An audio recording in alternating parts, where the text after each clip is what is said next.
right, man. Another perfect day in Wisconsin. It's like I live in San Diego now. Dude, there's nothing better. Is it hoodie and shorts weather? Oh, yeah. It's plunge season. Dude. Everything's going.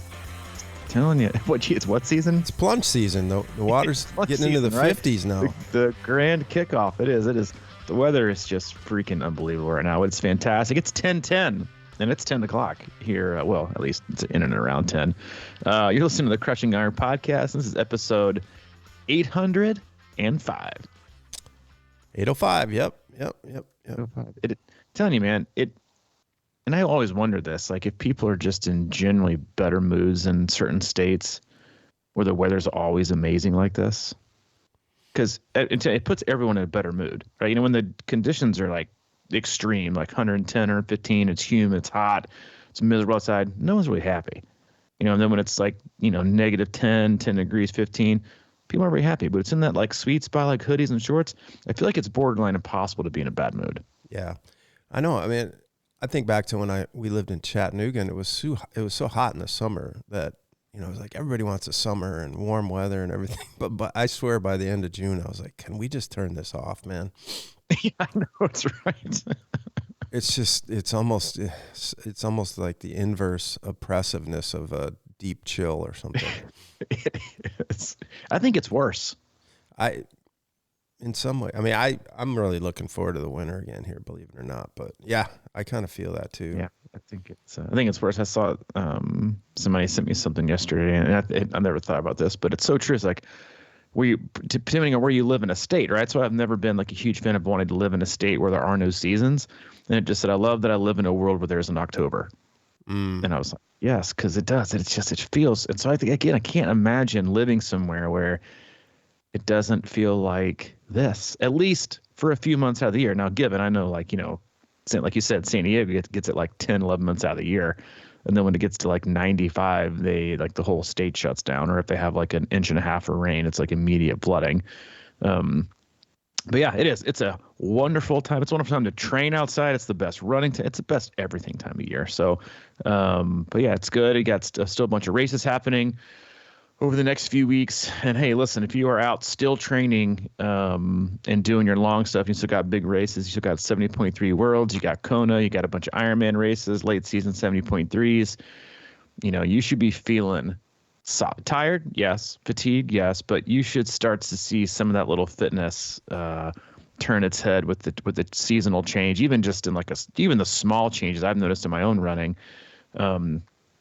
Going from, 85, 90% humidity, even in cooler temps, still pales in comparison when the temps get to like 48, 49, and there's like 30% humidity. It's like 20 to 30 seconds per mile difference. It just feels unbelievable. The recovery's great. You don't have to pack a bunch of stuff with you. It's a no excuses time of year. And so, yeah, it's awesome time. And there's no excuses for us. We got to get back to the Q&A. As we promised, we didn't finish them all last week, and there are a lot of good questions still in the queue, so we want to get those rolling today. First one on the gate, Pascual Pasquero. And I'm sure I butchered that, so apologies for that, P squared. When does Nick come back online? Well, he's online, baby. He's right here. Ooh. I'll start training in a week or two for next year's September Ironman 70.3. I made great improvements for me in the bike and run. Is it really worth all the time and effort to gain a few minutes in the swim, whereas that same amount of time can really improve the bike and run more? Thanks for all you do for us. Yes, it is worth it. And I mean, you're asking the wrong person here. Okay. I'm sure there's plenty of other people who say the swim doesn't matter, but it is. If you're really, truly trying to improve everything about you and how fit you can be as a triathlete, then you're doing yourself a disservice by not getting better in swimming. And again, I think one of and I've been challenged, I'm going to say this out of the gate. I've been challenged by one of our other coaches, Coach Jeremy Shear, to not say maybe and it depends during a Q&A. So that is my goal for the day. So we're going to see if I can stick with it. So I think, again, when you go back to the question, and is it worth it? It is 100% worth it. And I think we talk about this all the time when it comes to crossover and when you train. Like, again, when you're training your cycling, that aerobic benefit transfers over to your running, So it's not like there are certain departments in your body where your swim fitness is only unlocked when you get in the pool, and your bike fitness is only unlocked when you get on the bike, and your run fitness is only unlocked when you're actually running. And every other department you're not able to use any of it. It doesn't work like that. Swim fitness, in my experience, helps run fitness tremendously. It also helps total body. It helps your core, right? And again, I think it's a great way to measure fatigue as well. But when it comes to measuring time, you say, and I believe, I'm not saying you're wrong here, that it's, you greatly improved your bike and your run, but think about the improvement, the over improvement, if you will, you had to make in your bike and your run to compensate for your lack of ability and lack of fitness and lack of fatigue resistance in swimming. So let's say you gained 30 watts and you decreased your pace 20 miles, right? Or 20 seconds per mile pace on whatever distances you're running. Then you didn't swim that much, you didn't improve, and so you still get tired. Well, you wouldn't have to increase it that much if you came out of the water feeling fresh. And so, again, one, is it worth it? Two, it's triathlon, not duathlon. The time is obviously worth it. Now, if you got to swim 1 hour one way to get to the pool, then you got to start talking about using cords or maybe a Vasa trainer. It is 100% worth it, again, because you're not just working on swimming.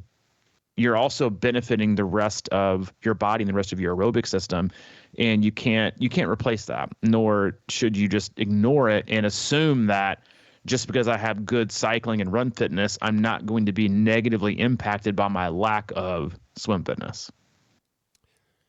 Yeah, I mean, I kind of go around on this a little bit, just because I think, like, if it's kind of relative in a sense. Like, if you have a lot of gains to make in the run and the bike, then I can kind of, especially if you're an okay swimmer, like you're saying, if you can get out of the water, I think feeling good.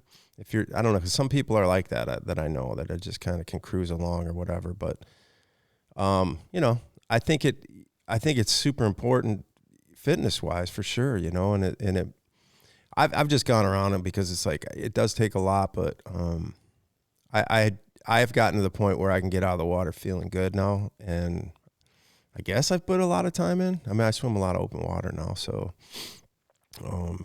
but yeah, I do think it's a great overall body, and like you said, it helps the run. And I don't know, I think it matters as to, like, how much possible improvement you can make on the bike and the run. If you're like a really bad cyclist, you should probably spend a lot more time on the bike, to me, if you're a decent swimmer. But I'm with you, man.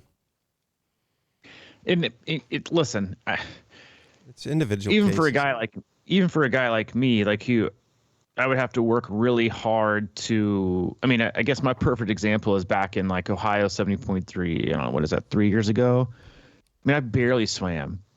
Mm-hmm. And I still came in the water in like 31 minutes. But the first 15 miles of the bike, I could already tell that I was more fatigued than I should have been because of my lack of swimming. My quads, my hips, my arms were already tired because because from trying to keep your body position high in the water and obviously using your arms, they were fatigued, and that set me behind. RPE was higher. I was already fatigued. And it didn't matter. I was in the best bike fitness, that I'd been in a while. I was already starting to feel fatigued at mile 15. And again, it wasn't directly related to my cycling. It was directly related to what I had just done before it. No wetsuit, warm water. And it caught up to me.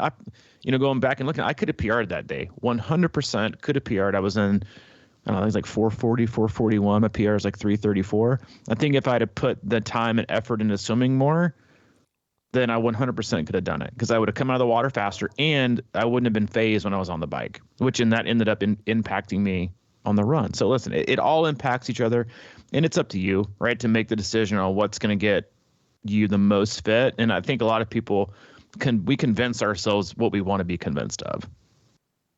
Like no one watches a presidential debate anymore to be swayed. You just do it to vote for your person or rip on the other person. No one is like open to dialogue or changing their minds. And so if you think that it's not going to help, it's not going to help. Justify it not helping. Yeah. I mean, you bring up a good point, though. It's like you were kind of going for the top end of that, So if you would have swam 3 minutes slower, could you have held the bike a little bit better, and still had a solid race? I just like if you're still if you're just kind of new to the sport or whatever and building that up, I think there's, you just sort of almost got to take it in chunks a little bit, Mm-hmm. And trial and error, I think, is also a great thing that we don't. I mean, you always hear people talk and bemoan about how important, running off the bike is. Because as you know, running is not running when you run off the bike. It's a brick run. It's totally different than regular running. It's just a different strategy. You have to practice it, which is not true. No one ever does swim the bike, ever.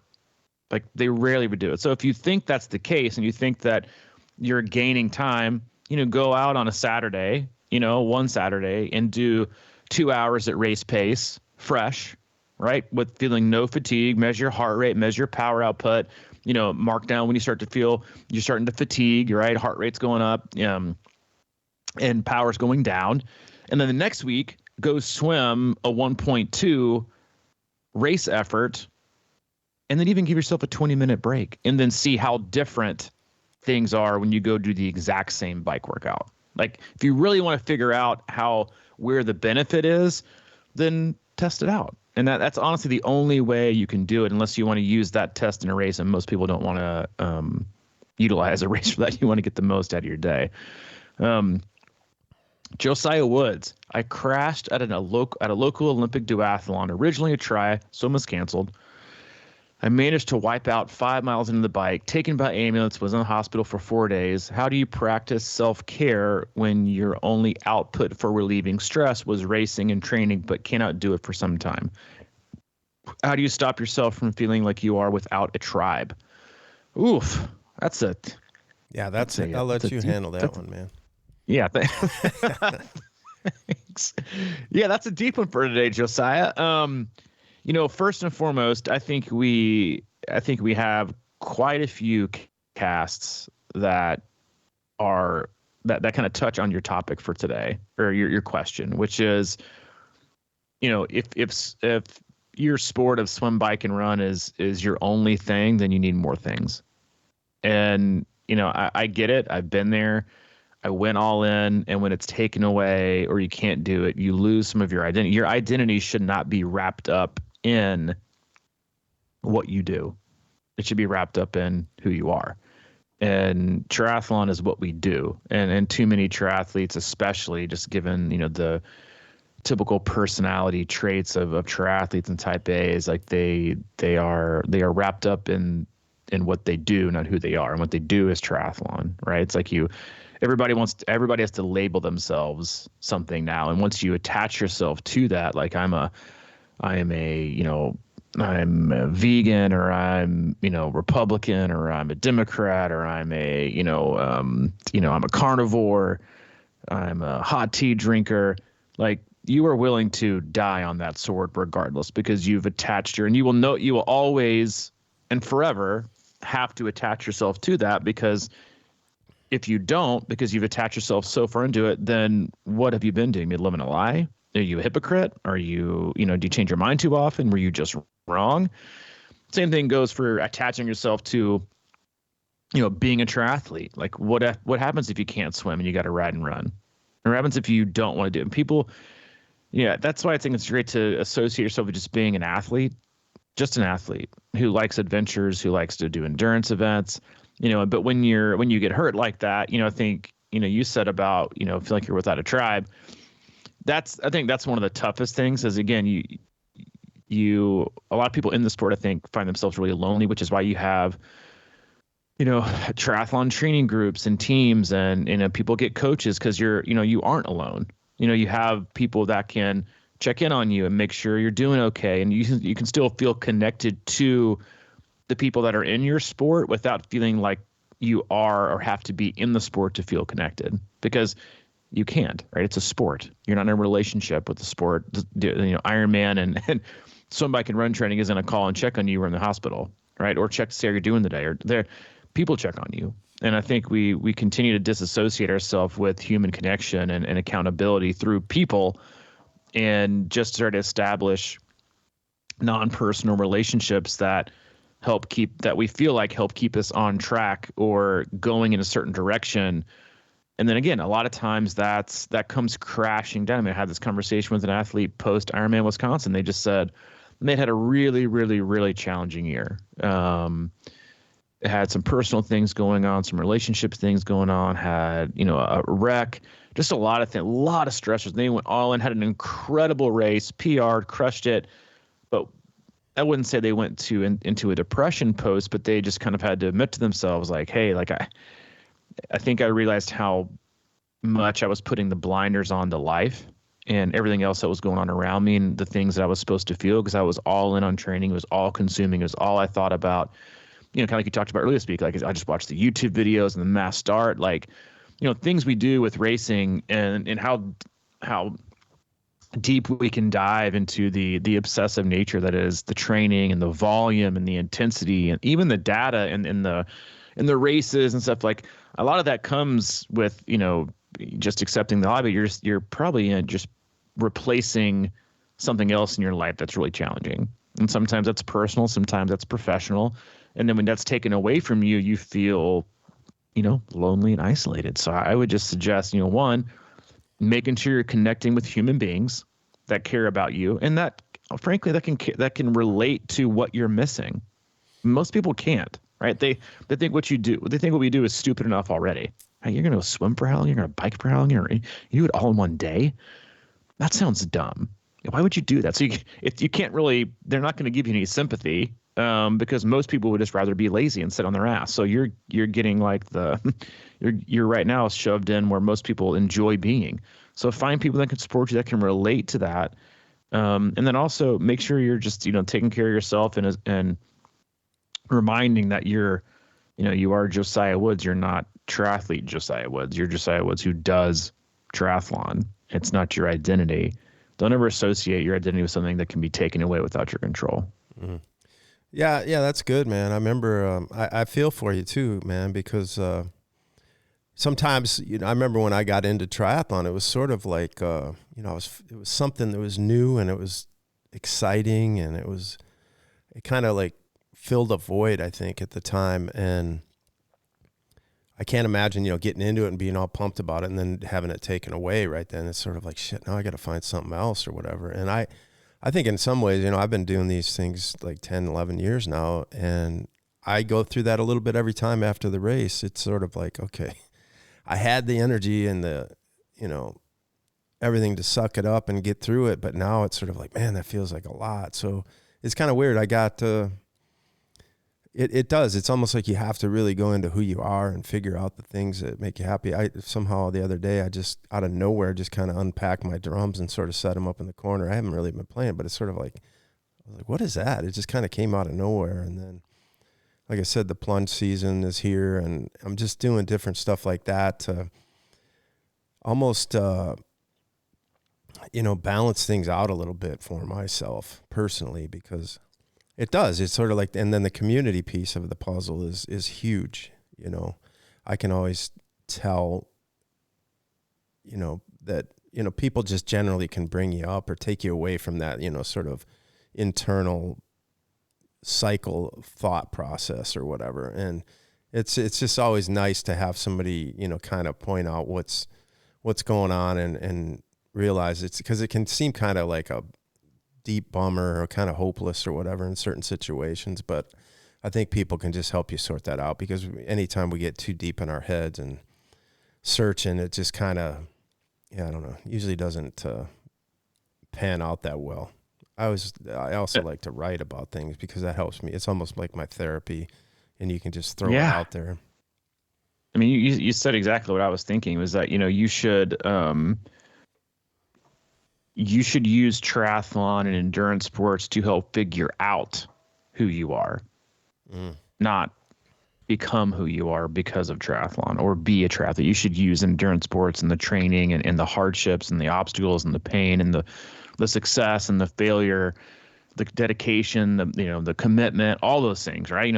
Those are things that should help you kind of carve out and figure out who it is you actually are, right? As a person, not a sport you should attach your identity to. And I think that's when people get into a really scary spot is when they associate themselves with a sport or with an identity instead of using it as a way to figure out who they are, because that's what lasts, right? That's actually like the biggest benefits we see, as coaches when we talk to athletes is not, PRs and podiums.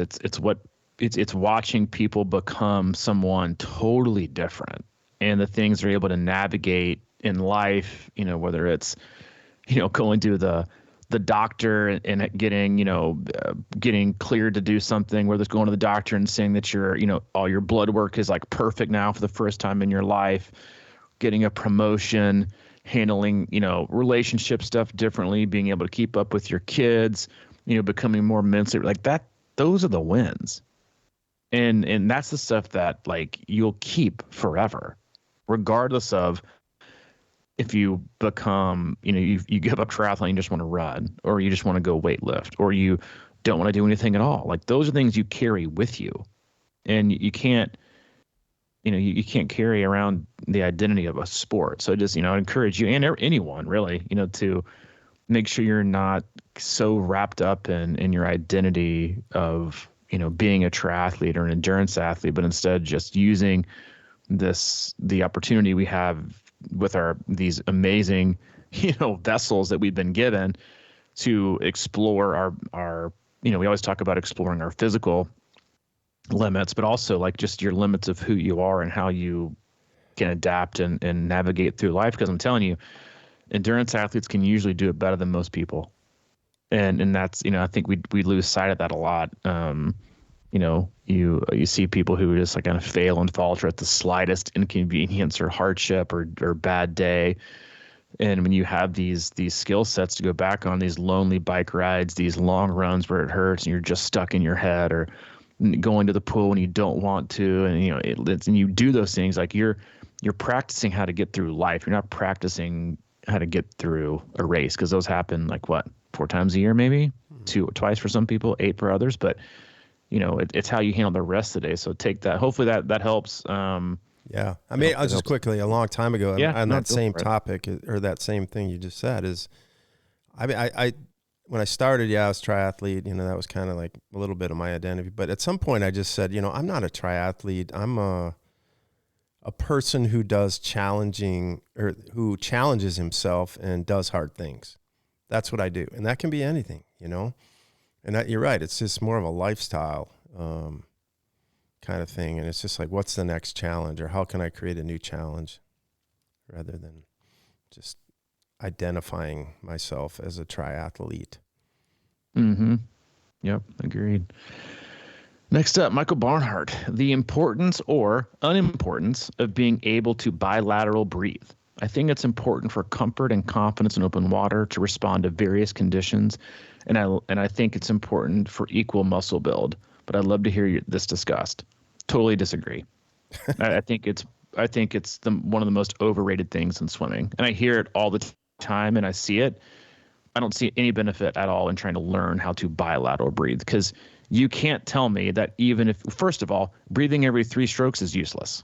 It's not a breath holding competition. It is an aerobic, how much oxygen can I keep competition. So I don't know when bilateral breathing will ever be important, because if you need to change the direction in which you swim because of the waves, then you are going to pick one side, not both sides.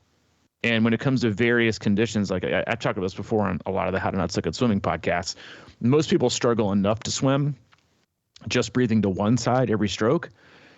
Teaching them how to do bilateral and then on the other side of their body is 2 totally different strokes. That's too time consuming for most people. Get the technique right the most.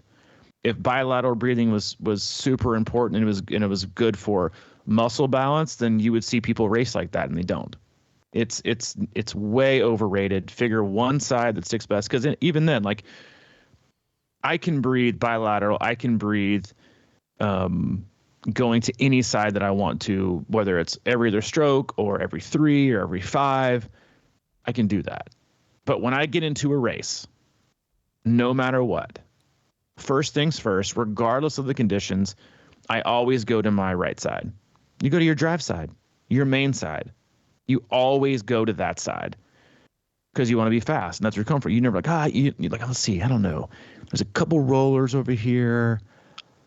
Maybe I'll just switch up. No, you go to what works. And then if the conditions are terrible and you're put in the water and there's just a ton of really, really, really difficult conditions, you're telling me right now that you're going to go and change your breathing because of the waves, even if it's your weaker side, even if it's your least comfort. No, you're going to go to flight or fight. You're going to go, what's my main shot right here? And you're going to breathe on the side that's controlled. Every race I've ever been in my entire life, whether it's been super choppy, whether it's been calm, I breathe right. I breathe right because that's my GM. Figure out a way to build it right. And I also don't get the equal muscle build. It's not like you bilateral breathe. You don't have to move your arm. You're still moving both the arms to the water. And in fact, the side that you don't breathe to, you build it up equally. It's not about equal muscle build. You still have to move your arms to the water, and you hopefully are doing work with that. So no, I think it is way overrated. I think that's what people do that overthink. And again, bilateral breathing, you're holding your breath. And in open water, the last thing you want to do is, one, hold your breath. Two, is have your face down in the water for 2 strokes when you don't know what's going to happen above it. And try to bilateral breathe and then figure out when you're going to sight. And I would say work on your sighting stroke way before you start to like incorporate in when you think you might want to bilateral breathe. And I just find that interesting because as a guy who picked up swimming late versus somebody like you who picked it up early, like you said, it was kind of that thing that just came out of that, right? It's something you can do at any time, which is great. But this goes back to that first question. Is it working on your swim? I mean, is this what you want to work on, or is it your stroke? And like you said, nailing down a really solid stroke that makes you a better swimmer, or do you want to practice this? And, it seems like, I don't know, like to me, it's really difficult. I would have to spend like half the summer trying to learn how to breathe to my other side, I think, because I get like weird dizziness and stuff like that just because I don't know what it is, but it definitely doesn't seem like something I would want to work on. But, people like you that grew up swimming, and I'm sure there's a lot of people out there right now who are saying he's wrong, because they can do it so easily. And it's something that they can use, and they probably use it a lot during training or whatever, just screwing around. But I don't know if it necessarily makes you faster, better swimmer, like you said. Although one interesting thing that we've seen over the years is that, I can't remember the exact how it plays out, but a lot of times people actually have a better stroke to the side that they're not breathing to. If they're, like a new swimmer, maybe you can elaborate on that. Like you've seen, what I'm talking about? Like a lot of people, for some reason, when you have them switch it up, like just try it or something like that, they just have a better stroke breathing to the other side. Yeah. I mean, yes. I mean, and that's the thing, right? Is that especially if you come into the sport as an adult onset swimmer, doing both your arms perfectly the exact same way is really challenging. It's not ideal, and it's hard. I mean, it's hard enough for you to get one arm to do the right thing, and if you can be that powerful, again, it just goes back to, best use of your time in the pool is, that's something you work on. Like once you think you've hit your peak and getting better, it's not about, like I still have 20 seconds left on my 100 pace, but I'm going to work on occasionally, maybe once a year, if there's an off chance, breathe to the other side. No, because again, it's not about equal muscle, but it's more about range of motion if you think you want to have that. And again, you test it out in the pool when you see athletes. We do this at our swim camps and our tri camps. Is you see people struggling with a certain side of their stroke, and you say, well, what if you breathe to the other side? And you open things up, because again, breathing sometimes is problematic with your reach or lack of reach, right? Because lack of mobility, because when you go to breathe, you open up your shoulders, right? Because you're taking a breath, you're opening up, you're pulling your shoulder up, up to the back, and you're opening up your rib cage. And then you're able to have, bigger, better, and kind of wider range of motion in your reach. And then the other side, you don't have that breath. Like, oh, well, that's why I want to bilateral breathe. Well, yeah, that's not true, because you're also taking 2 strokes where you're not breathing at all. So you're not getting any range of motion. So pick the one, and I think it's something to play with, right? Is to find one to do. And if you're going to spend any time at all working on the other side to breathe, don't make it every 3 strokes. Make it like, if I think an athlete is there, I'll just say, hey, when you walk in the pool deck, pick a side to breathe to. And then stare at that wall the whole time. So on the way down, you're breathing the right, on the way down, you're breathing the left. But it's not about bilateral breathing. It's about, as in a lot of people think bilateral, they think every 3 strokes. Just breathe to one side the whole time. And again, pick up imbalances, think about ways to, figure things out of what's missing, but don't spend time obsessing about it. Get as fast as you can possibly get first, and then go from there. Okay. Got anything else for me on that? No, I don't. All right, last one. Old Neil. Neil Bracewell. I'm going to spend Q4 focusing on weight training. I plan to run a little with my run group, but no plans to bike or swim. Are there any cons to this plan you can share? Yes, there is a ton of cons. We just talked about this, like almost this exact thing before we went live today, and we'll wrap it up after this one because this might go for a minute. 100%. So listen, is strength training important? 100%.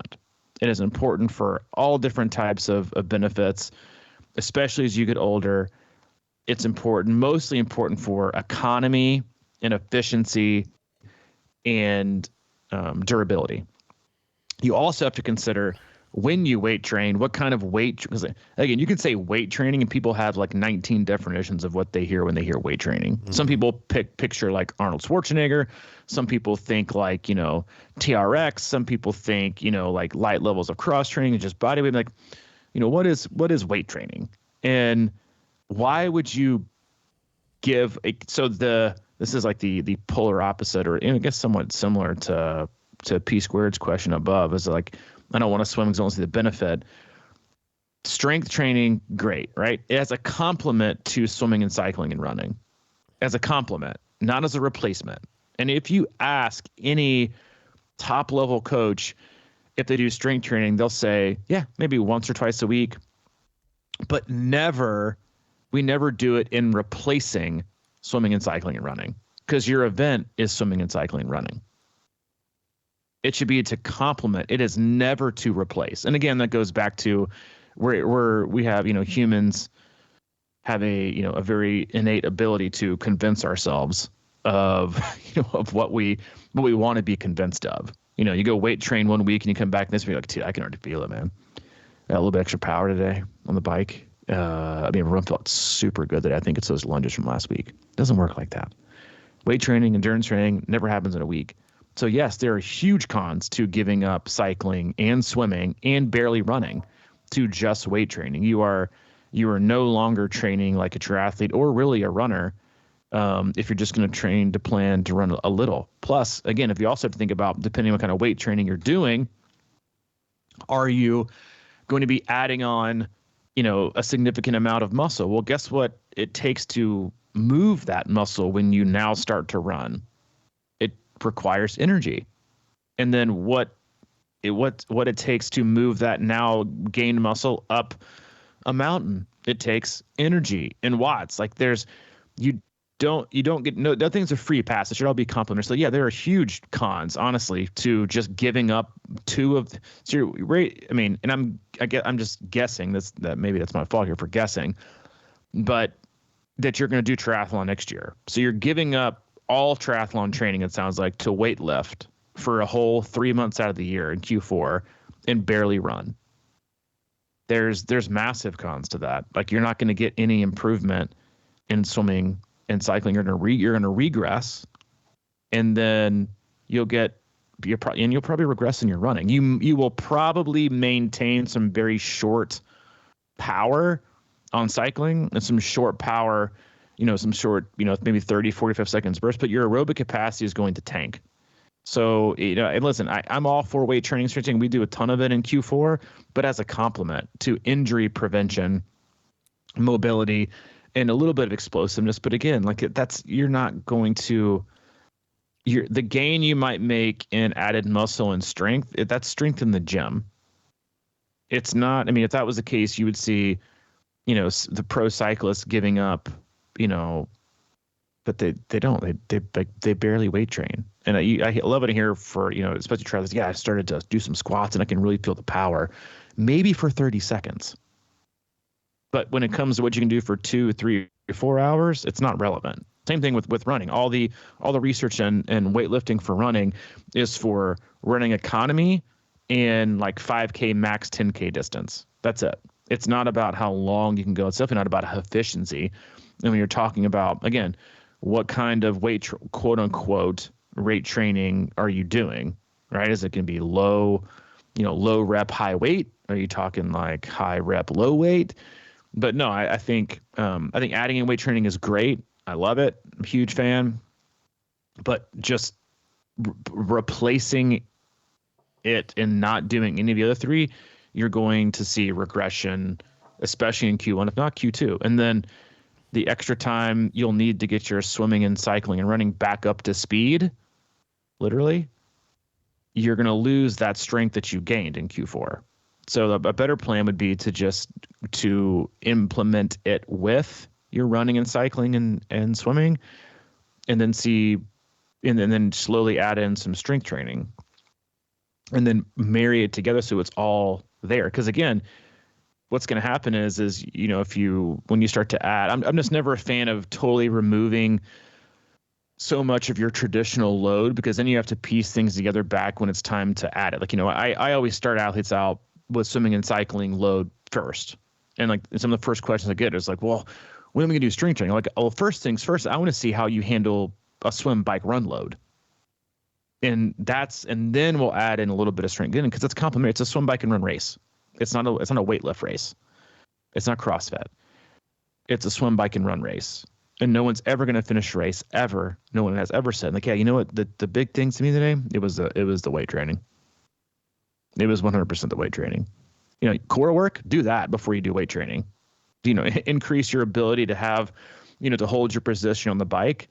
Core work, your position in the pool, your how you stand, where how your run form is. Do that before you do weight training. That's going to have a bigger, better impact on your ability to perform than traditional weight training. But again, that's not stuff that people like love to do, even though they know it'll complement, plyometrics, things like that. Like go to that first.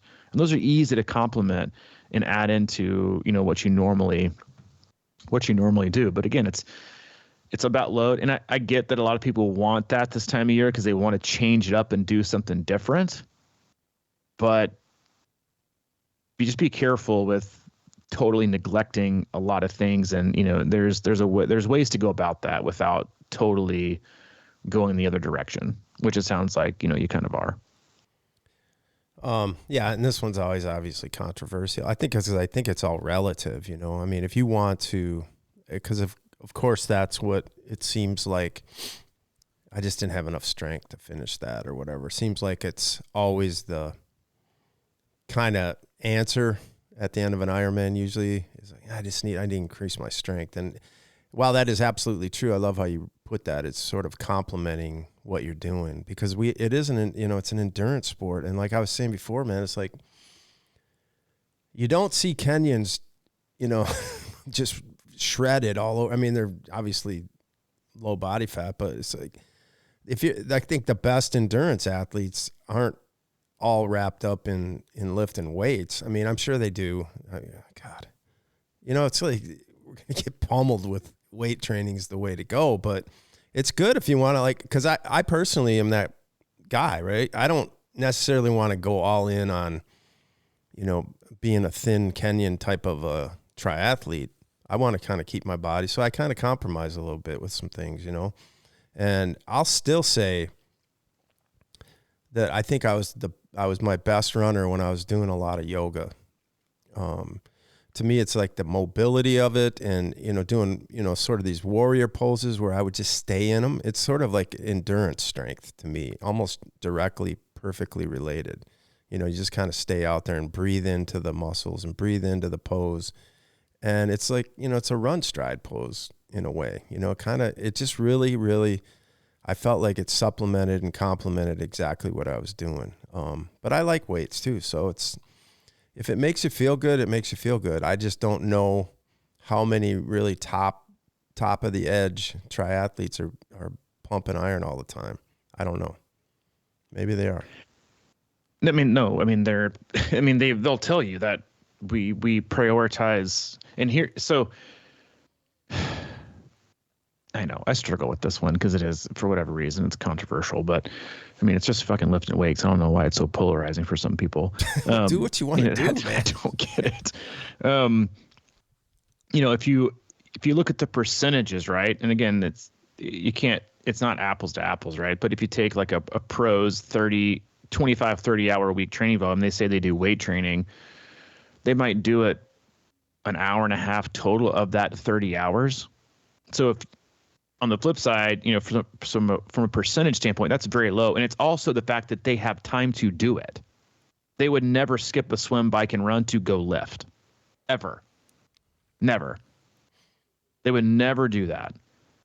So if you look at the percentage of that, and then you look at the percentage of what a normal triathlete who does like maybe 8 to 10 hours, and they're going to strength training 1.5, 2 hours a week, that's 20% of your volume is dedicated to that. There are very easy ways to incorporate. Again, everyone has a different definition of what strength weight training really is. I'm a huge fan of the lunge matrix before they do things, and some leg movements after you run that can help. Again, it's economy, it's durability, but I also get if you just want to look different. Preach. Everyone wants to look better naked. I get it. Not everyone wants to look like like we've eaten is two leaves of lettuce and 2 Tic Tacs in the last month. Like, that's not how I want to look. I want to look like an athlete. So if you want to do it to where you look, preach. Get on with it. I love it. Do your thing, and hope you look better naked next Q1. But when it comes to performance, weave it in. I would just say this. I mean, close. Like if you're on a normal schedule that's, swimming 3 times a week, cycling 3 times a week, running 4 times a week. Like, remove 1 swim, remove 1 bike, remove 1 run. We just gave you back 3 hours. That's way more than enough to strength train. And you're still doing everything else. You're still doing it. You're still swimming some, you seem to keep a feel for the water. You're still cycling. You're still running. And then I would also recommend, like, ease into it. Don't, get yourself in a position where, because I see this all the time too, like athlete A is like, yeah, I think I'm starting to strength train, goes to the gym on Monday, way overdoes it, and ruins their whole week of training. Because they wanted to go lift, bro. And they wanted to get swole for next year. And then they can't move for a week. Like, start off with some just like regular, like, mobility movements. Weight training is just like endurance training. You have to periodize it, and you have to like start a general preparation phase in order to get in a position where you can do it effectively and you can move effectively and you have the range of motion. I used to do this for a living. But when we started the podcast, you could hear weights in the background. I used to live in this world. You start people with PVC pipes and teach them correct movements.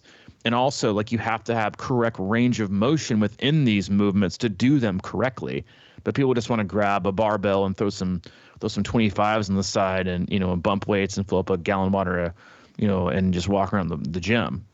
Like, you need to prep, just like in triathlon. Be periods. You get a preparatory season, general prep. You're getting ready to do certain things, and then if you're gonna lift this time of year, that's when you should work your way up to doing low reps, high weight. It's perfect, right? You can be explosive. You want to be explosive, right? You want to build that up so as the season goes down, you don't wear that down. You don't lose muscle. So that's the time of year you should be doing this. It's also fine to have that kind of glycolytic response. It'll raise your VLA max, but you don't want that later in the year. You don't want to be as explosive and so glycolytic. You want to be more using fat oxidation and more efficient, more aerobically efficient. So take the time to do it. Don't just lift to lift. And I think that's what people do is they just lift to lift and they don't see the benefits. And a lot of that also comes with just total 100% lack of flexibility and ability. I mean, we talked about this before the podcast, like, just how we're talking about the baseball players and some of them, not all, because some of them do look like used car salesmen, but some of them are so jacked You're like, well, if you don't hit a homer, you're getting thrown out at first because you're just not moving very quickly. Or you might get to first pretty quick, but if you have a round at third, you're probably going to get caught. Like, just think through it. Don't just lift to lift. Just like don't swim to swim, bike to bike, and run to run. Have a purpose with it and think about it. And if you don't want to think about it, follow a plan or get a coach. Like, but think about it. Because it should all go together and it should all complement. It should never be all or nothing or this and not that. It should be, how do I get better collectively? And do I need to remove a swim, bike, and run? I'm taking away 3 sessions. I'm getting time back. How does that fit in? And it fits in great. And if you're going to lift, your first 2 weeks of lifting, do 0 intensity in swimming, cycling, running, because you're going to be sore. Even if you're just like doing some body weight stuff and you haven't done any, you're going to look at it and think, this happens every year for our athletes. They're like, that doesn't look bad on paper. And I didn't. And I'm ashamed at how sore I was the next day.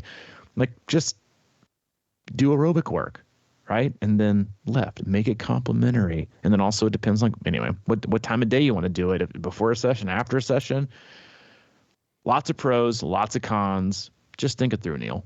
Okay. Yeah. I mean, swim, bike, run is pretty complicated to layer it up right anyway. And then you add weights to the mix. It's a little tricky. That's why I just always sort of gravitate towards body weight, because I know it's working for me and it's good. And until I can get to the point where I really understand how I can, lift something heavier, then it's not really worth it, because like you said, it kind of impacts everything else. And then one more thing is, I remember I used to watch, and try to go along with Crowe back in the day, when he was kicking ass at Kona.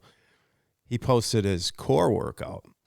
If you want to, I think that's the place to start. If you really want to be a better triathlete, to be honest. I mean, he did like this insane, 30 or 45 minute core workout thing with both balls and all this shit. And it was just intense as hell. And I think that's where we could probably get the most bang for our buck. And then, maybe if you want to work into other shit, that's fine. But if you're really trying to be a better triathlete, I mean, you just got to do, the sport, and then have the core to handle it, really. Preach. Love it. Couldn't agree more, man. Couldn't agree more. All right. Let's wrap it up. Neil, hope that wasn't too brutal for you. And Coach Jeremy Shear, I didn't say either of those words today. I was very matter of fact. I did kind of pick and choose which questions to kind of, set me up for success. As always, we love you guys. We appreciate you. Go to our website, c26triathlon.com. It is our one-stop shop for all things coaching, camps, and community. If you need anything from Mike, he's available. Mike at c26triathlon.com. If you need anything from me specifically, Robbie at c26triathlon.com. All right, man. Enjoy your weekend. All right, dude. Yeah, you too, buddy. See you later. See you.